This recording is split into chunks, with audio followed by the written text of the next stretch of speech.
হাইয়া আলাস সালাহ ঘাড় ফিরিয়ে চলে যাচ্ছ, এই গর্বের দিন টিকে থাকবে তো? You will be very proud for this that I am a very young and steady. এটা ঠিক থাকবে তো?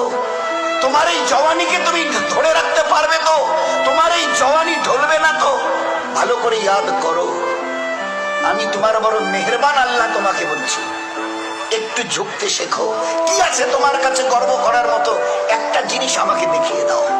আল্লাহ দেখিয়ে দিয়েছে তোমার কাছে তিনটে আছে, তিনটি। কি কি? এক, পায়ের নখ থেকে মাথার চুল পর্যন্ত নাপাক ছাড়া আর পাক বলে কোনো কিছু নেই তোমার কাছে। দেখাও একটা জায়গায়, এই জায়গাটা পাক আছে, বদবু ছাড়া খুশবু বের হয়, দেখাও। পুরুষ হওয়ার মেয়ে দেখাও না। খুলিকাল ইনসানু মিন নুতফা। আমি আল্লাহ জিজ্ঞাসা করছি, তোমার পরিচয়টা আমাকে শোনা।